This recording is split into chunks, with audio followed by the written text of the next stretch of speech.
ভারতের হামলা পাকিস্তান ভারতকে বিপজ্জনক পরিস্থিতিতে নিয়ে যাচ্ছে বলে মনে করেন আন্তর্জাতিক সম্পর্ক বিশ্লেষকরা। রেহাই পাবে না বাংলাদেশের অর্থনীতিও, তাই বড় সংঘাত এড়াতে কূটনীতিক মধ্যস্থতায় জোর দেওয়া উচিত বলে মনে করেন তারা। 11 এপ্রিলে ভারত শাসিত কাশ্মীরের পাহাড়ি পর্যটন কেন্দ্রে বন্দুকধারীদের হামলায় 26 জন নিহত হয়। ভারত এই ঘটনায় দায়ী করে আসছিলেন প্রতিবেশী পাকিস্তানকে। তার মোক্ষম জবাব দেওয়ার প্রস্তুতিও নিচ্ছিলেন দেশটি।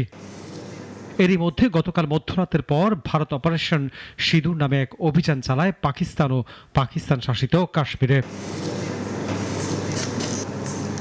1971 সালের পর এটি পাকিস্তানের অভ্যন্তরে ভারতের সবচেয়ে বড় হামলা বলেও দাবি পাকিস্তান সেনাবাহিনীর। ভারতের 5টি বিমান এবং একটি ড্রোন ভূপাতিত করা হয়েছে দাবি করে পাকিস্তান ভারতের হামলার পাল্টা জবাব দিতে প্রস্তুত বলেও জানায়।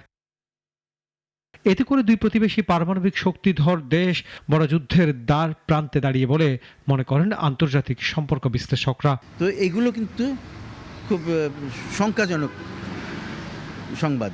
এর ফলে মনে হচ্ছে যে যুদ্ধ না লাগার তো আর কোনো কারণে লেগেই গেছে মনে হয়। তারপরেও মনে করতে চাই যে আমরা যে যুদ্ধ পুরোপুরি লাগে নাই, আর পৃথিবীর প্রায় সবাই দুই পক্ষকেই চেষ্টা করছে যুদ্ধ থেকে বিরত করতে। তো সেইটা আমরা একটা আশার কথা। দুই দেশের জনগণকে যুদ্ধ থামাতে সবচেয়ে বড় ভূমিকা নিতে হবে জানিয়ে বিশেষজ্ঞরা বলছেন মধ্যস্থতার ভূমিকায় আসা উচিত শক্তিধর রাষ্ট্রসমূহ। দুই দেশের জনগণ যদি মনে করে যে এই ধরনের পাল্টাপাল্টি আক্রমণের মধ্যে সমাধান হবে না সমাধান হবে কাশ্মীরে, না সমাধান হবে এই দুই দেশের যেই সম্পর্ক, তো সেই জায়গায় যাবে কি না।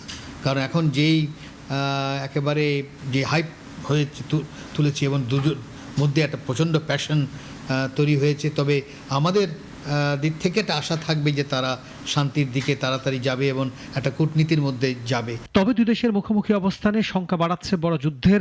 এখন অপেক্ষার সময় পাকিস্তানের পাল্টা হামলা নাকি দুই দেশ সংযমের পরিচয় দিয়ে যুদ্ধ এড়াবে। আনোয়ার হোসেন, নাগরিক, ঢাকা।